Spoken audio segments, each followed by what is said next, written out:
Hi guys, my name is Christine and I'm a dating, relationship and personal development coach, and today I'm talking about how to turn any woman on. So if you want to appear more attractive to women, then this video is for you, okay? So what you've got to understand about how women work and how to make a woman more attracted to you and to turn her on, then what you got to understand is the energies of masculinity and femininity. So typically, masculinity is male, right? And femininity is female. So those two things attract each other. So femininity attracts masculinity, masculinity attracts femininity. So if you want to be able to turn on women more often and to be more attractive to women, then you need to really dive into your masculinity and your masculine essence. Okay, so one of the ways that you do this, and the best way that you can do this, is to focus more on your goals and your mission, the things that you want in this life as a man, more than romance and women. Okay, so masculinity is about having goals and being able to achieve those goals, having grand dreams for yourself and a grand vision for your life that you're working towards relentlessly. Okay, so that's one of the main essences. It's very goal orientated. Now that doesn't mean that women don't have that. Women have goals too, but it's still a masculine trait to have that. That doesn't mean that she's still not the epitome of femininity, but women obviously do have goals too. But what is the difference between masculinity and femininity is masculinity puts their goals, and men basically put their goals and the mission that they have for themselves and their purpose in life at the top of the pile of things that they have. With women, they have goals, yeah, but they have other things that are higher than their goals. So like romance, dating, their family, their friends, they put other things, their kids, they put other things at the top of the pile.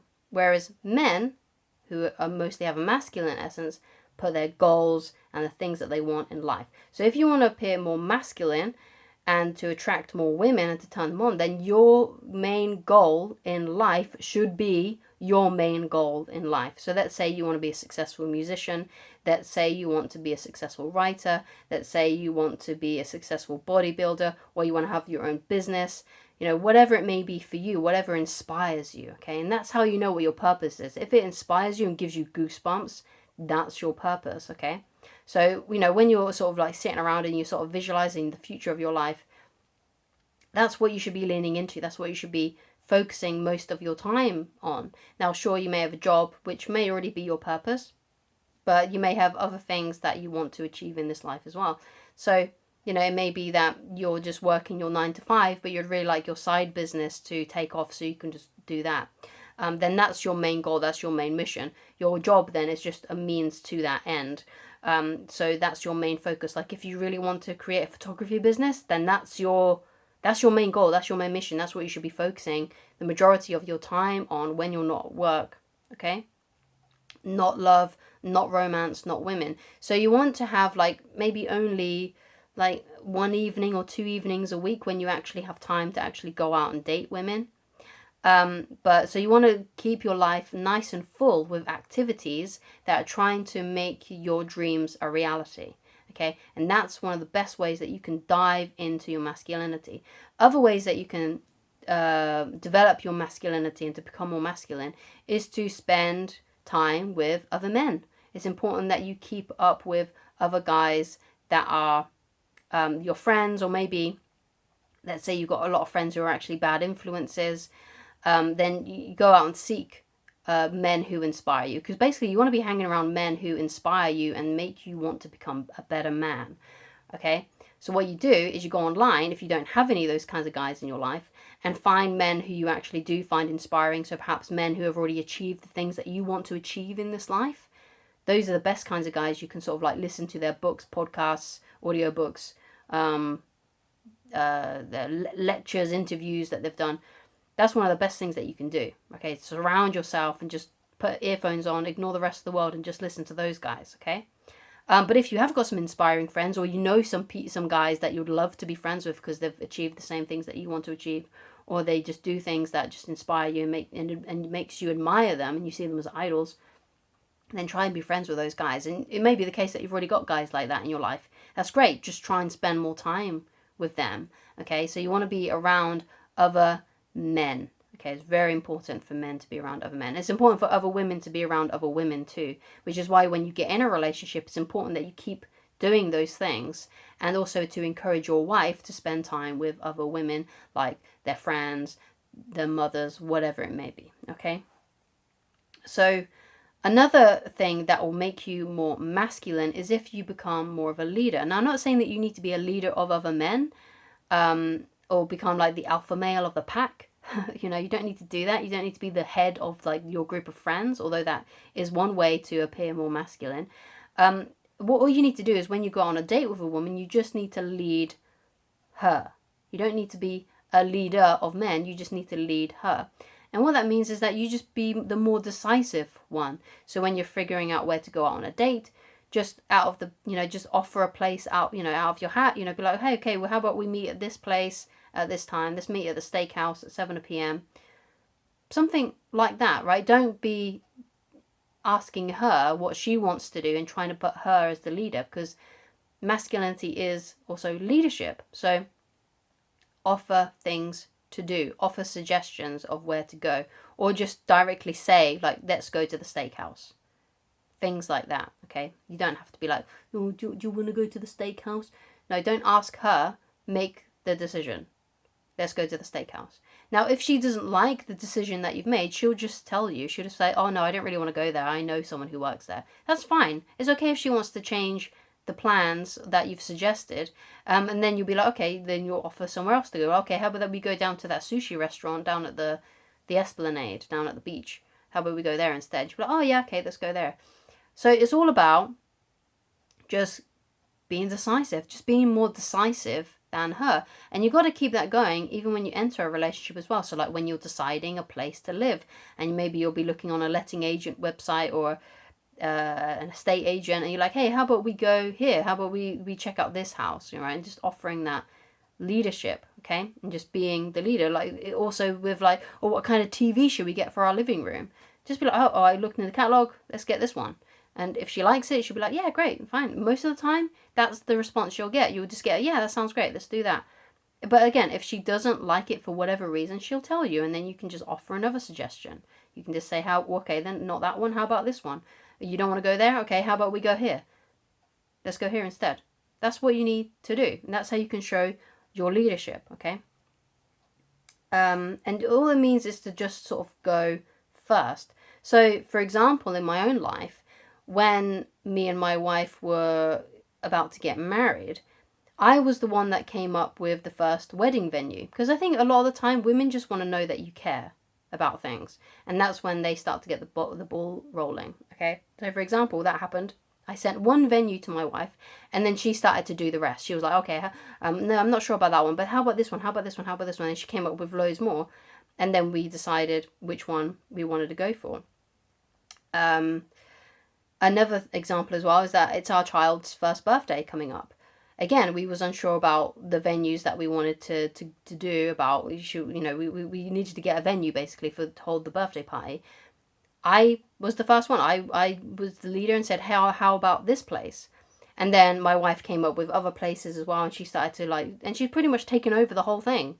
Okay? And that's exactly what happened with our wedding. Sometimes you do need to do the first step and say, like, how about this place? And then what will happen is that the women will just sort of take over once they know that you care and you've been the leader and you've gone first and said, let's do this. Let's try this place. Let's go to this place. How about we do this thing? Okay? And then they'll just take over. And then you can just relax, sit back, and just let them get on with the work. Okay? But leadership is about going first, offering that suggestion. Okay? And that's all you need to do. Okay? Another thing that is really important to consider as well is when you're out on dates with women, knowing how to flirt and banter and tease them properly. Okay, so guys sometimes get confused when I say flirting, or when they hear about, oh, you need to be able to flirt with women. What they think is that it's something explicit. It's not something explicit. When you're flirting and bantering, it's more like just a playful energy. You got to think more about playfulness rather than explicit sexualness. Okay, so flirting and bantering may be something like this. So let's say, for example, you're having a conversation, and let's say the woman that you're with, the woman that you're dating, has got these really bright red shoes on, right? And she's saying, oh, yeah, so I get, I'm quite confident. I get my confidence from my mum. She really instilled a lot of confidence in me growing up. And it's made me feel really, empowered and good about myself as a woman. And you're like, so if you got all this confidence, then why are you wearing those red shoes? Right? And she'll like look down at her shoes and be like, what? What do you mean? Do you not like my shoes? And you're like, I'm just messing with you. The shoes are great. So yeah, your mum sounds great. Tell me more about your mum. And what that is being flirty, is being playful, it's just gentle teasing, yeah. And what it also shows as well is that you're not afraid of her. You're not afraid to sort of mess with her a little bit and to tease her and banter with her a little bit. Right? And when you're doing this, of course, when you're saying things like that, you just got like a little smirk on your face, and you don't have to do it all the time. And obviously, you don't want to do it too harshly and too much that it seems like you're putting her down. But it's all about just having this sort of like energy of like, I know how to play, I know how to tease, and it's just having that sort of energy about you. And what I also mean by playfulness as well is that when you're out and about, you may be like people watching and stuff like that, and you can just sort of like joke about other people, and getting her to giggle and laugh. So let's say like maybe you see another couple like on a different table, and you can see the guy's like really nervous and he's like sweating and stuff. And you might just like point over and be like, oh my God, he's going to drown her soon. Something like that. It's sort of like fun. It's kind of like a little bit flirtatious as well, because you're just being like, you're showing that playful, bantery energy, which just really meshes well with like bantering and teasing and humor and laughter. And it's just like this flow, and it just shows that you know how to have a good time, and you know how to be humorous, and you know how to like make her giggle, okay? And if you can get a woman to giggle and be really girly, that's a great way to get her to be turned on and find you attractive, okay? Because if you can make her feel girly, that's gonna make her feel like, oh wow, well, guys don't usually do that with me. Like, guys are usually very serious with me, or they're too apologetic, and they're always making me the leader, and they don't know how to play, they don't know how to have fun, they can never seem to relax when I'm around them, because obviously for whatever reason there's something that I'm doing that just makes them more nervous. But if you're showing that you're confident and you're not nervous and you're not afraid to banter and play with her and things, it's going to turn her on, it's going to make her more attracted to you, and it's going to make her choose you over all the other guys that she may be talking to, okay? So it's super important. So thank you so much for watching. If you like more tips like this one, then I highly recommend that you go and check out my book about attracting the beautiful woman of your dreams, which you can find on my website. You can read it for free completely. You don't need to sign up. You don't need to log into the website. You don't need to do anything. It's just there for you to read on the website. And if you like coaching with me, and you like to talk about a specific situation with me, then please go to www.christinelovridge.com and pick whichever coaching option works best for you. And that will also take you to the book as well. The book is on the website. All you need to do is just click on the link that says the book, and it will take you right to the page. So thank you so much for watching, and I shall talk to you again very soon. Goodbye.